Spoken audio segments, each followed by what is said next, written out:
Muy bien, chicos, la siguiente plática es valorar algunos esquemas de insulina y en forma general ver cómo iniciarán la dosificación de insulina. La insulinoterapia. La insulina deben de conocer lo que es un medicamento actualmente obtenido a través de recombinación y prácticamente lo que hacemos es nos permite realizar el manejo de los pacientes hospitalizados, el manejo de las complicaciones hiperglucémicas a través del uso de la insulina tipo rápida. Y normalmente los elementos que debemos de cubrir al utilizar la insulina son algunos de estos tres puntos. La insulina nos permite establecer o cubrir la secreción basal de insulina. Recuerden que es la secreción que normalmente se encuentra entre los alimentos o en los tiempos de ayuno o tiempos postprandiales, en las cuales ya no existe un pico de elevación o las dos fases de elevación de la insulina, sino ocurre la forma basal de la insulina, la cual es la que impide pues la elevación de la glucosa entre los periodos interayuno o intercomidas por la presencia del glucagón. La misma o la cantidad de la secreción basal de insulina permite entonces modular pues la actividad del glucagón en todas las hormonas contrarreguladoras de la insulina y es la que permite realmente el efecto de los efectos a nivel de carbohidratos, proteínas y lípidos que veíamos en la primera presentación de este tema. La lipogénesis, inhibir la gluconeogénesis, establecer la glucólisis, permitir la entrada de glucosa a nivel de tejidos periféricos, es realmente a través de la secreción basal. La secreción basal es una secreción continua, la cual no ocurre con el pico aumentado a través de la presencia de carbohidratos a través de la vía oral junto con las incretinas, sino generalmente se maneja o se genera una liberación de manera constante. Esto ocurre casi siempre después de las primeras 3 horas después de haber comido hasta el siguiente tiempo en el cual va a haber otra vez la entrada de alimento. Y la secreción basal es la parte más importante porque cuando nos dormimos prácticamente la secreción basal es la que impide la elevación de carbohidratos generados por el glucagón, por la hormona de crecimiento durante la madrugada o durante las noches. Tenemos otra secreción, la secreción prandial, que es la secreción que ya hemos visto, que es la que pretendemos cubrir con los medicamentos, y en este caso la secreción prandial cubre los aportes de hidratos de carbono de la ingesta de los sueros de la nutrición enteral o parenteral, es decir, cuando comemos que veíamos que había dos fases, una fase inicial rápida de 3 a 5 minutos y una fase tardía que duraba de 2 a 3 horas después de los 10 minutos de haber terminado la fase inicial. Es la que permite manejar la cantidad de carbohidratos que estamos comiendo en ese momento y es la secreción prandial o la secreción con carbohidratos, que también lo pueden encontrar en algunos otros libros. Prácticamente lo que tenemos que hacer es manejar la insulina para cubrir la secreción basal de insulina y la secreción prandial. Eso es el chiste de esta plática. La insulina de inicio de manejo de diabetes mellitus tipo 2 está indicada cuando mi glucosa en ayuno normalmente es menor de 250 pero por arriba de 130 o una glucosa aleatoria mayor de 300 o una hemoglobina glucosilada mayor de 9.5. En la plática anterior vimos que realmente la indicación de inicio de insulina era una hemoglobina arriba de 9. Entonces, de 9 para arriba es prácticamente la señalización para que tú puedas empezar a pensar que tu paciente requerirá prontamente el inicio de insulina y nos habíamos visto que si tenía sintomatología agregada, pues prácticamente nos indicaba el hecho de iniciar insulina. Si tiene pérdida de peso como datos de déficit insulínico, cetonuria positivo como datos de déficit insulínico, se usa insulina. Si no hay pérdida de peso, hay cetonuria negativo, normalmente se puede aplicar insulina o se inicia con dosis altas de sulfonilurea si es que no haya recibido medicamentos previamente y en este caso se utiliza glimepirida, glipizida, específicamente más glipizida junto a metformina como una terapia en la cual se debe de evaluar la respuesta para, si no hay respuesta, iniciar lo más rápido posible un esquema de insulina. El esquema de insulina es lo que vamos a valorar nosotros. En este caso es importante que recuerden ustedes este grupo de insulinas. Las insulinas más utilizadas siguen siendo las que les marqué con flechitas. Si yo quiero dar insulina basal, aquella insulina que se marca durante todo el tiempo, independientemente que estés comiendo y sobre todo en los periodos intercomidas o los periodos postprandiales y sobre todo en el transcurso de la noche, voy a utilizar las que están en flechita amarilla, insulina NPH o intermedia o la insulina glargina. La intermedia o NPH o insulina de neutramina protamina de Hagedorn, que es el nombre correcto, Normalmente tiene un inicio de acción de 1 a 3 horas, tiene un pico de acción a las 7 horas y una duración de 13 a 18 horas. Mientras que la insulina glargina, que es lenta de acción prolongada, no tiene pico de acción, inicia su actividad dentro de las primeras 4 horas de que se aplicó y su actividad dura 24 horas. Existe el otro tipo de insulina de Termir, que prácticamente que casi no utilizamos todavía en los hospitales, pero también es una insulina de lenta acción. Si se fijan, NPH y glargina lo que están haciendo con esa vida media o duración de acción es tratar de manejar o tratar de dar la cantidad de insulina basal o tratar de remediar esa insulina basal que se perdió al momento de tener una disminución de la cantidad de células beta. Y en rojo les marco las insulinas rápidas. Las insulinas rápidas son la insulina Lispro y la insulina regular, que son las más utilizadas en México. La insulina regular normalmente tiene un efecto, insulina rápida o regular, porque en algunos hospitales también la conocen como rápida, que realmente es por la actividad de acción. Si se fijan, tiene un inicio de acción de 30 a 60 minutos, tiene un pico de acción de 12 a 4 horas y una actividad máxima de 6 a 8 horas. La insulina Lispro es una insulina ultra rápida que empieza a actuar desde los primeros 15 minutos, tiene un pico de acción de 2 horas y dura de 3 a 5 horas. Estas insulinas rápidas son las que yo voy a utilizar como insulinas prandiales. Es decir, son las que me van a permitir manejar la cantidad de carbohidratos que voy a comer en desayuno, comida y cena. Entonces, si se fijan, la insulina regular tiene un pico de acción que dura casi las 8 horas, que se supone que debemos de estar entre un alimento y otro alimento. Si lo aplicamos de manera importante, esta insulina regular, por la actividad un poquitito más alargada del pico de acción y la duración de acción, nos permite inclusive englobar dos tipos de alimentos. Casi siempre van a ver que se aplica 2 veces al día, en el desayuno y en la cena, en la regular. Y la Lispro es la que sí tenemos que aplicar de manera constante, casi siempre en desayuno, comida y cena, como insulina prandial. Aquí tenemos un esquema. Este esquema es básicamente cómo se dividen y cómo se encuentra el inicio de acción y el pico de acción. Para insulina Lispro, que es la insulina ultra rápida, 15 minutitos para actuar, 2 horas para actividad y máximo un lapso de 5 horas. Regular se tarda un poquitito más, si se fijan, abarca un poquitito más de tiempo. NPH intermedia e insulina ultra lenta. Entonces aquí tenemos más sencillo dividido. Mis insulinas prandiales para poder manejar la cantidad de carbohidratos que me voy a comer son la insulina Lispro o la insulina regular. Mis insulinas basales para poder dar o mejorar o inhibir aquellas hormonas contrarreguladoras de la insulina que tienen efectos sobre carbohidratos, proteínas y lípidos son dos: insulina intermedia NPH e insulina ultralenta, en este caso la insulina glargina. Las pautas esquemas de insulina son aquellas que utilizamos comúnmente para empezar a dar o iniciar la aplicación de insulina en un paciente diabético. Tenemos 4 que son progresivas, y la primera es la pauta de aplicación de insulina de acción prolongada por la noche. Solamente 10 unidades de insulina intermedia NPH a la hora de acostarse. 10 unidades que serían correspondientes a 0.1 unidades por kilogramo de peso. Ese es el primer esquema que se utiliza actualmente para pasar de un paciente con diabetes mellitus tipo 2 que está iniciando o que estamos tratándolo de eliminar los medicamentos vía oral, que ya tiene más de 3 o tiene 3 medicamentos tomados y está a punto de pasar o iniciar esquema de insulina.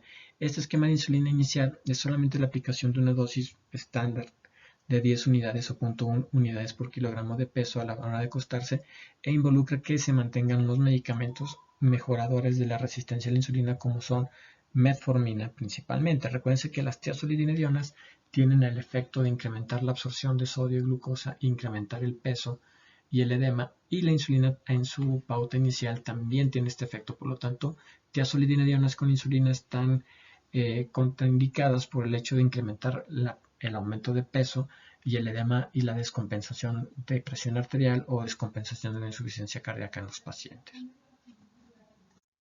El segundo esquema es: una vez que inicié con insulina por la noche, solamente 0.1 unidades o 10 unidades de insulina por la noche intermedia, que me involucra el resto de la noche entre 8 a 10 horas del pico de acción, tenemos la aplicación de insulina intermedia por la mañana e insulina intermedia por la noche, dividiendo la dosis total en 2/3 por la mañana y 1/3 por la noche. Si se fijan, estamos aplicando nada más insulina intermedia, que es insulina basal.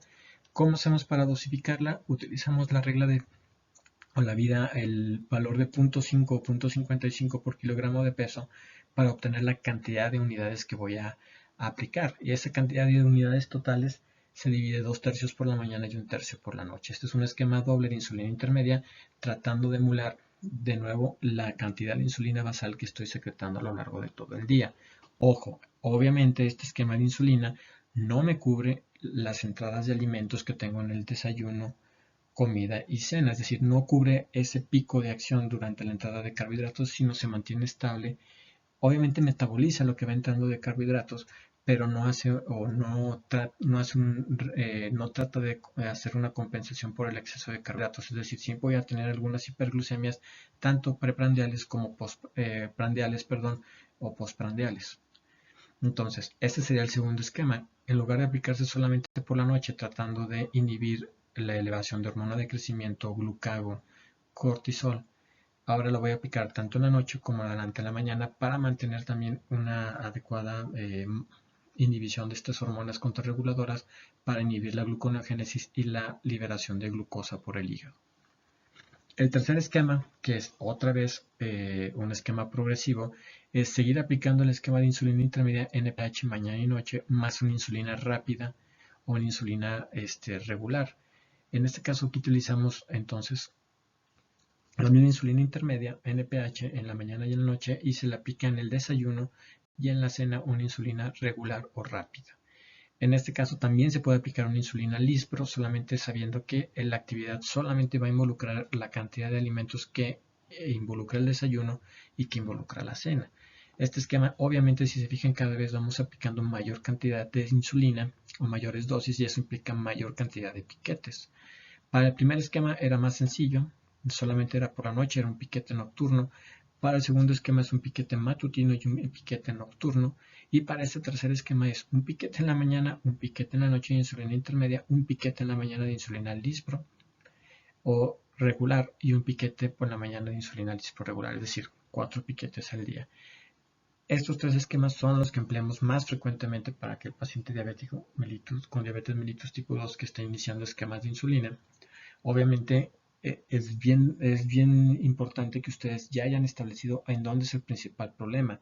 Si la hiperglucemia en ayuno, si hay hiperglucemia postprandial, para que ustedes vayan determinando qué esquema es el que más utilidad le va a dar al paciente para mejorar el control metabólico lo más rápido y lo más eficazmente. Por ejemplo, si mi paciente tiene casi siempre solamente las hiperglucemias matutinas, el medicamento oral no logró mejorarlo, pues prácticamente está indicado el primer esquema.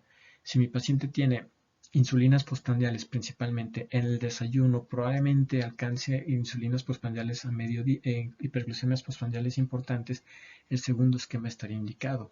Y para aquel paciente que forzosamente ya tiene un defecto importante para las horas de los alimentos y tenemos insulinas o hiperglucemias postprandiales, matutinos a mediodía y nocturnos, el tercer esquema es el indicado para evitar ese continuar con esas hiperglucemias y el riesgo de tener complicaciones microvasculares más rápidamente. El cuarto esquema es el esquema en el que terminamos todos, es el esquema que más se utiliza para los diabéticos con diabetes mellitus tipo 1, a excepción de niños menores de 7 años en los cuales el esquema de terapia de insulina intensivo o múltiples inyecciones no está indicado todavía por el riesgo de hipoglucemias. En ese se utiliza el esquema número 3. Normalmente en este tercer esquema implica que se aplique una insulina NPH tanto mañana y noche para emular la insulina basal de todo el día o una insulina supra o ultra lenta como la insulina glargina más una insulina de corta duración o rápida o regular con cada alimento, desayuno, comida y cena. Obviamente también involucra 4 piquetes a 5 piquetes en el día. Eso es emular de manera más fisiológica la liberación de insulina y es el último esquema que se tiene en el cual se logra la corrección o el control metabólico del paciente. El único problema es que es el que mejor controla, sí, pero es el que menos quieren los pacientes por la gran cantidad de inyecciones que se tienen que aplicar durante el día. Aquí tenemos algunos esquemas, les marqué en rojito los más importantes. El uso de insulina, nos vamos hasta abajo con insulina intermedia, NPH o neutramina protamina de Hagedorn. Si se fijan, tengo durante el día desayuno, almuerzo, cena y prácticamente no apliqué ningún medicamento. En este esquema es la aplicación nocturna, es más o menos el esquema de cómo deben imaginarse cómo sería el efecto de la insulina intermedia. La insulina intermedia solamente va a actuar por la noche en una temporada, en un tiempo de ayuno prolongado, tratando de evitar o mejorar la hiperglucemia matutina al inhibir las hormonas contrarreguladoras para inhibir la producción y liberación de glucosa por parte del hígado. Si yo no quiero aplicar insulina intermedia, puedo aplicar insulina glargina. La insulina glargina me aplicaría o me haría el beneficio de tanto generar una dosis total para todo el día y para toda la noche de insulina basal. Sería mucho más correcto la aplicación de insulina glargina, pero tienen que encontrar o tienen que establecer que realmente el sistema de salud tiene estos dos tipos de insulina, pero escasea más la aplicación de insulina glargina. ¿Cómo se hace la dosificación? Normalmente lo que les había dicho, 0.1 unidades por kilogramo de peso para NPH, entre 10 unidades o 12 unidades nocturnas, y para la glargina normalmente tenemos una dosificación que va igual entre 0.1 a 0.2 unidades por kilogramo de peso para tratar de emular la dosis basal. Eso es de acuerdo a algunas guías. Y la otra situación es establecer la dosis diaria total de insulina, que ahorita vamos a ver, y la mitad de esa dosis es la dosis basal y esa es la que vamos a aplicar como insulina glargina o insulina intermedia. Ojo, para la insulina intermedia en este primer esquema nocturno de una sola aplicación, realmente se recomienda no sobrepasar las 0.1 unidades o las 10 unidades. Cuando cambiamos al siguiente esquema de 2 aplicaciones de insulina intermedia, cuando mi cantidad de insulina por la noche sobrepase la cantidad de 20 unidades, jóvenes. Para la insulina glargina realmente no hay ninguna indicación, sino se va agregando entonces una insulina que permita mejorar el control metabólico durante el día, tanto en el desayuno, comida o cena. En este otro grupo de esquemas, en este caso tenemos el esquema que les marqué en rojito antes de que nos vayamos al de arriba, y tenemos el esquema de insulina intermedia. Si se fijan en la línea moradita, tiene dos aplicaciones, en la mañana y por la noche. Eso es la insulina basal. Si yo aplico una insulina Lispro o rápida con el desayuno y la cena, prácticamente estoy viendo la aplicación de insulina Lispro, por ejemplo. Realmente el esquema es el de abajo. ¿Por qué? Porque es la aplicación de insulina rápida o regular, que es la que tiene mejor vida o mayor vida media. Si se fijan, la aplicación en amarillito de la insulina regular me cubre tanto el alimento que me comí, el bolo de alimento en el desayuno, como el bolo de alimento en el almuerzo. Y me cubre el bolo de alimento de la cena, y en este caso me cubre los picos de actividad de la hormona de crecimiento y el glucagón de manera nocturna. Entonces, estos dos esquemas es el tercer esquema, perdón, que es aplicación de insulina intermedia con dos aplicaciones de insulina rápida. Podemos utilizar la insulina rápida o regular o la insulina Lispra o ultra rápida para manejar este esquema, pero la insulina intermedia sigue siendo la base para mantener la insulina basal. Si nos vamos hacia arriba, jóvenes, vemos las llamadas insulinas premezcladas, la insulina lisproprotamina, en el cual tiene una cantidad de insulina lispro que actúa como insulina intermedia, que serían las 70 unidades, y las 30 unidades que viene ahí, 70-30, sería una insulina que actúa realmente como una insulina ultra rápida. Normalmente se aplica una inyección por la mañana y una inyección por la noche, dando exactamente la misma pauta que un esquema de insulina intermedia NPH con insulina rápida o regular o insulina Lispro. La ventaja es que en lugar de darse 4 piquetes, se daría solamente 2 piquetes. Y la lisproprotamina también es un medicamento que obtenemos o que encontramos dentro del esquema de insulinas que maneja nuestro sistema de salud, y es una muy buena alternativa cuando queremos manejar o queremos controlar la insulina basal matutina, insulina basal nocturna y la insulina prandial matutina e insulina prandial nocturna.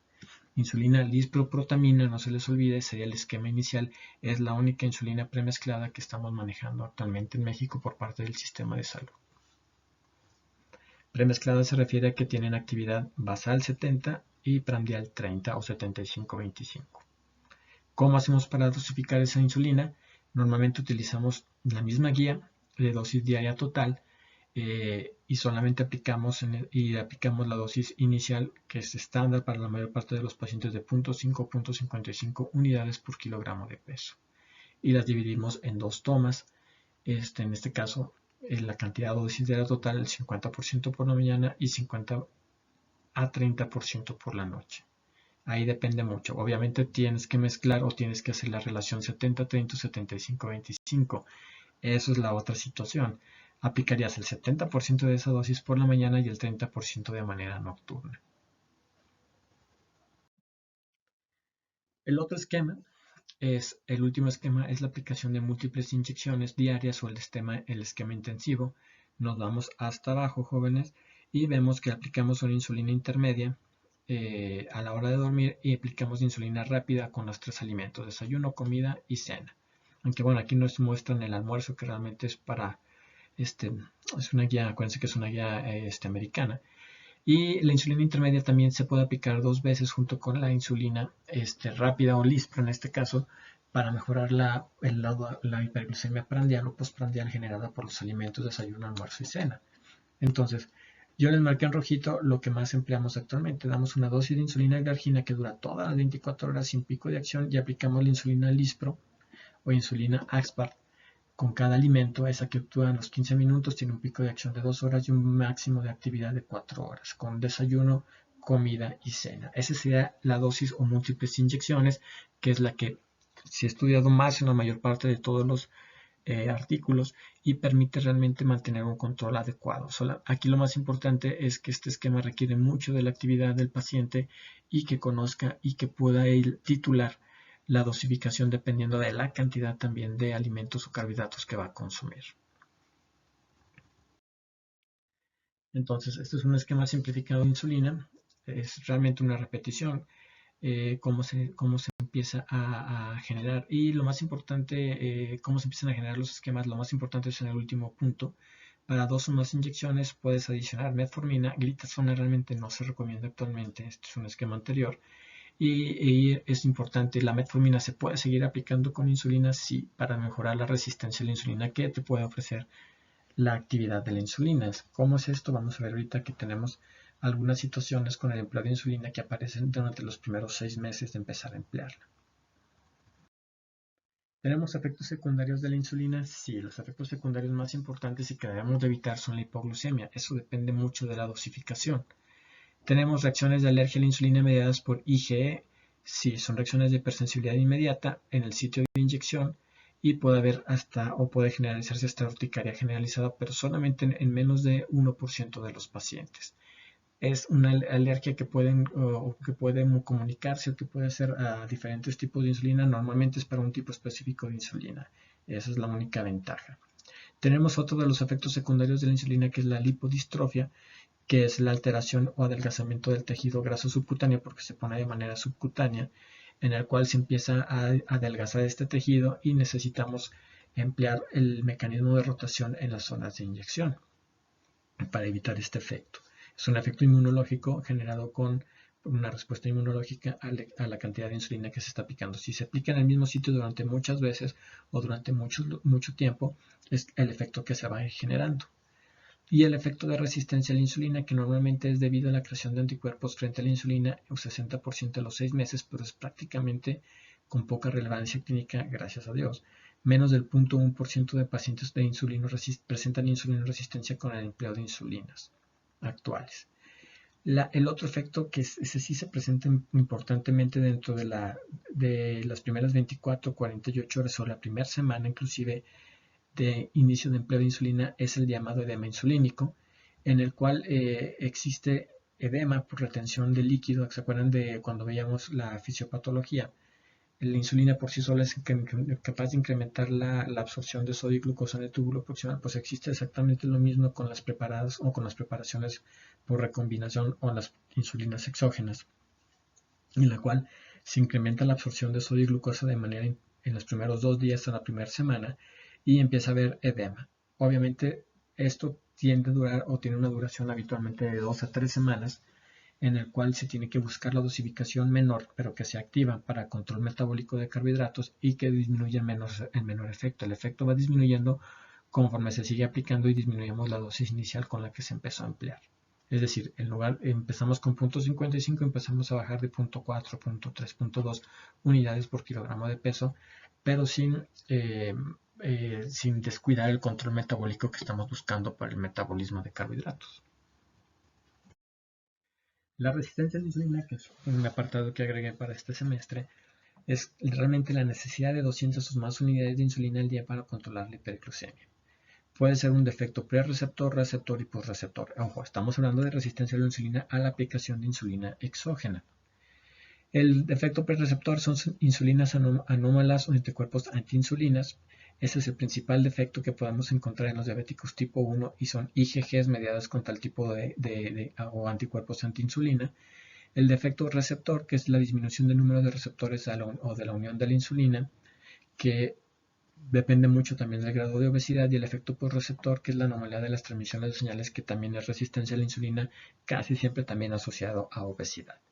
Para el defecto prereceptor por el diabético tipo 1, lo que se puede emplear son tandas o periodos de administración de corticoides para disminuir la presencia o actividad de las IgG antiinsulinas producidas, y normalmente en el lapso de 3 a 4 meses hay una mejoría en la respuesta a la dosificación de insulina para posteriormente buscar el retiro de corticosteroides. Otros efectos o el otro hallazgo o empleo, los otros elementos de la resistencia a la insulina con el empleo de insulinas exógenas es la obesidad. Hay defecto por receptor y receptor. Y se mencionan dos tipos de síndrome de insulinoresistencia, el tipo A y el tipo B, que si se acuerdan eran parte de los llamados diabetes tipo 3 que veíamos en el esquema de clasificación de diabetes mellitus central. Para el síndrome de insulinoresistencia tipo A, se refiere a mujeres jóvenes con hirsutismo, poliquistosis ovárica, síntomas de hiperandrogenismo, y normalmente se debe a ausencia o disfunción del receptor generada por la resistencia a la insulina. Se utiliza también, o forzosamente también tenemos que utilizar sensibilizadores a la insulina biguánidas, y en caso de no respuesta estamos obligados a usar tiazolidinedionas, tratando de evaluar los efectos secundarios que puede tratar o que se pueden iniciar con el empleo de insulina con tiazolidinedionas al mismo tiempo. El síndrome de insulinoresistencia tipo B son mujeres mayores, habitualmente por arriba de 40 años, con signos de enfermedad autoinmunitaria, y se deben a la presencia de anticuerpos contra el receptor de la insulina. El tratamiento se realiza con corticosteroides, y si no son efectivos o suficientes, se utilizan otro tipo de inmunosupresores como la aciatropina, que son inhibidores de la proliferación de linfocitos. En otros casos, el cambio de un análogo de insulina puede ser útil. El análogo son las situaciones o son aquellas insulinas que tienen modificaciones en la cantidad de aminoácidos o en la posición de aminoácidos, para tratar de hacer que la respuesta inmunológica sea menos efectiva, tratando de cambiar el tipo de insulina que estamos empleando. Lipodistrofia. Los estados de lipodistrofia, por ejemplo, con el empleo de antirretrovirales, que son los inhibidores de la proteasa principalmente, y otros síndromes asociados a resistencia a la insulina o resistencia a la aplicación de insulina exógena, son aquellos que tienen ataxia telangiectasia, Rhapsson-Mendenhall, Alström, etc. Aquí en este cuadrito les agregué el tipo A y el tipo B. Tipo A entonces son alteraciones por receptor asociados a insulina resistencia, mujeres con hiperandrogenismo, acantosis nigricans, tratamiento metformina junto con la insulina. Y el tipo B son anticuerpos contra el receptor de insulina, tratamiento corticosteroides o cambiar de tipo de análogo de insulina. Esto es importante, ¿por qué? Porque se los empezaron a preguntar ya en su examen nacional, jóvenes. Otro de los efectos secundarios de la insulina es la presbicia insulínica, que es la variación importante de la glucemia que causa cambios osmóticos en el cristalino. Se altera la capacidad de acomodación visual, y es cuando la gente dice que se quedó ciega por utilizar la insulina. Normalmente es un trastorno de acomodación que dura de 2 a 4 semanas, desaparece de 2 a 4 semanas, inicia en la primera semana de aplicación, y este paciente necesita saber que eso es uno de los efectos junto con el edema que pueden aparecer con la aplicación de insulina, deben explicárselos previamente. Los otros efectos secundarios son el fenómeno de Somoy y el fenómeno del alba, que son fenómenos que generan hiperglucemia matutina. El fenómeno de hiperglucemia matutina a las 3 de la mañana, prácticamente si es fenómeno de Somoy, es una hiperglucemia matutina como respuesta a una hipoglucemia nocturna que ocurre a las 3 de la mañana, y en el que el tratamiento es disminuir la dosis de insulina nocturna, en este caso la intermedia o el NPH que veíamos en uno de los esquemas, o la insulina rápida que podemos estar aplicando de manera nocturna. El fenómeno del alba, que habíamos visto que es un fenómeno que se acompaña frecuentemente en el diabético tipo 2, aunque no esté empleando insulina, es otro efecto secundario que se puede ver en estos pacientes al emplear insulina exógena. El fenómeno del alba es una hiperglucemia también matutina, pero lo que habíamos hablado es que es generada por el incremento de las hormonas contrarreguladoras, principalmente hormona de crecimiento, cortisol y catecolaminas. Lo que hay que hacer con eso es que a las 3 de la mañana se mide o se hace que el paciente se levante, se mida su azúcar. Si está hipoglucémico, entonces es un fenómeno de Somoye y lo que hay que hacer es disminuir la dosis.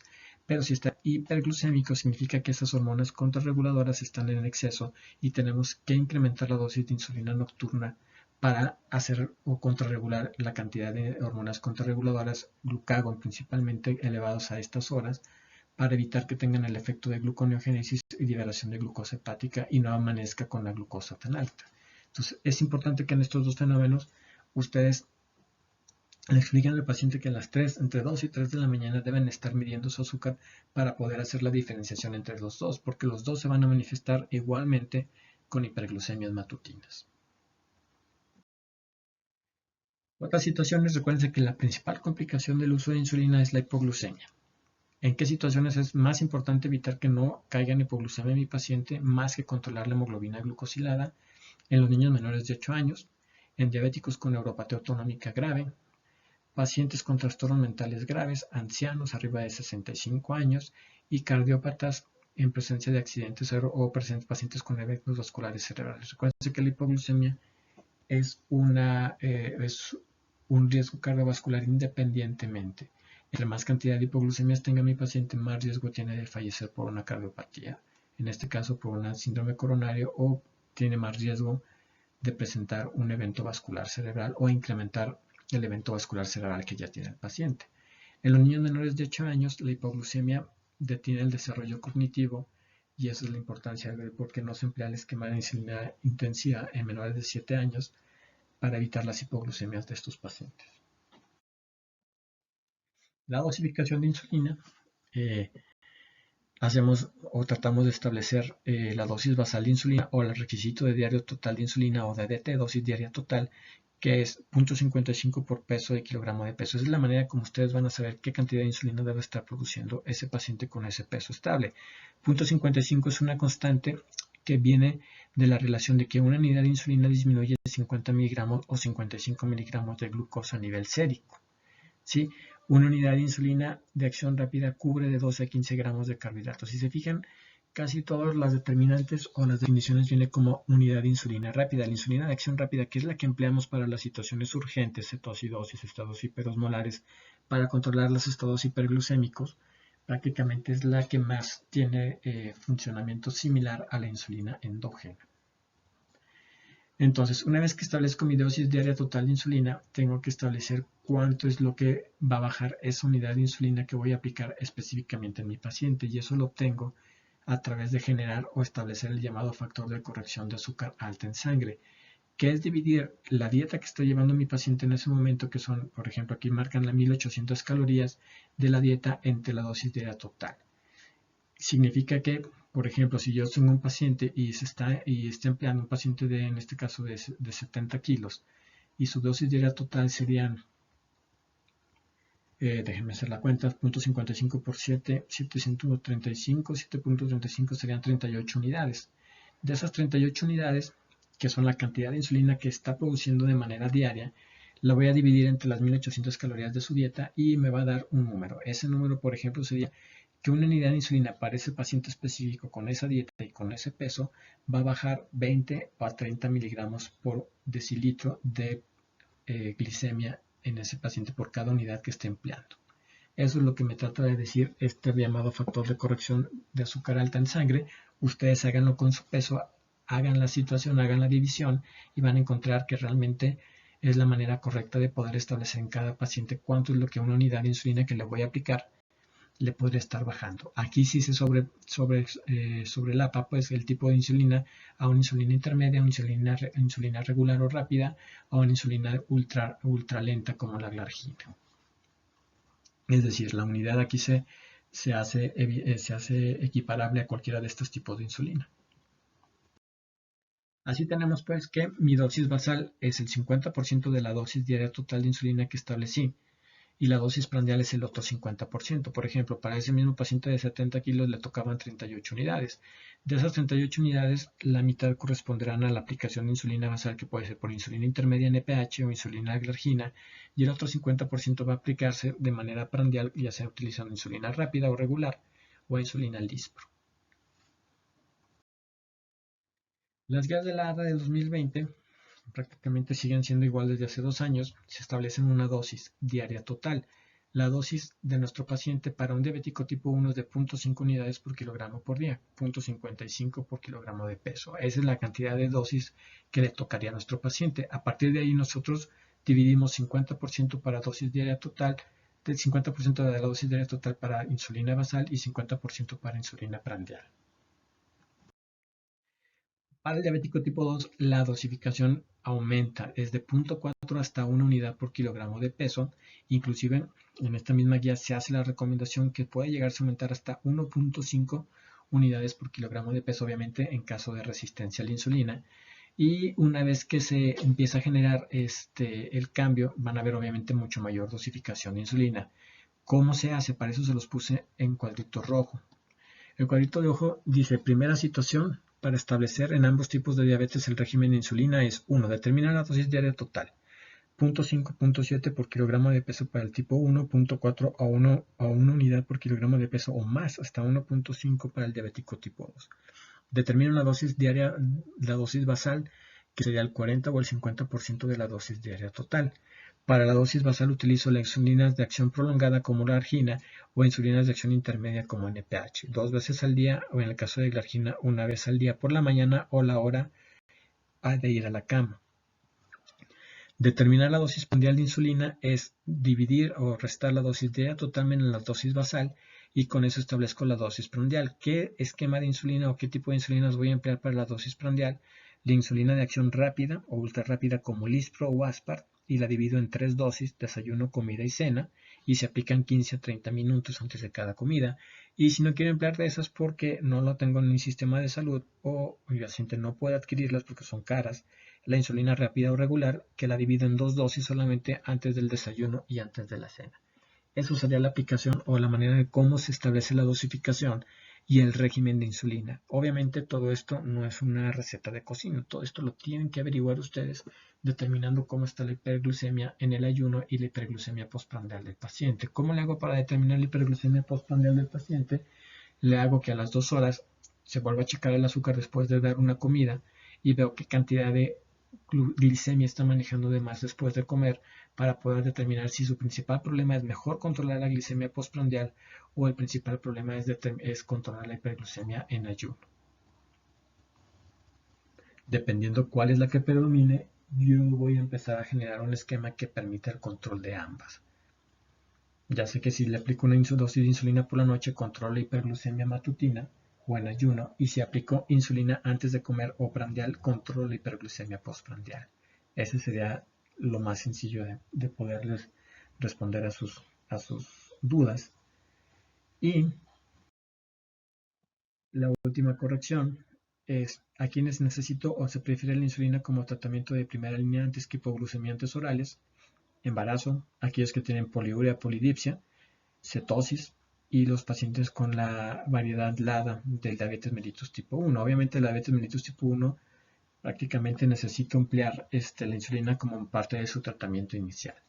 La corrección de la dosis de insulina se recomienda realizar en la siguiente manera: una unidad por cada 50 por encima de 180 miligramos en el caso del diabético tipo 1, y una unidad por cada 30 miligramos por encima de 180 de glucosa preprandial en diabetes tipo 1.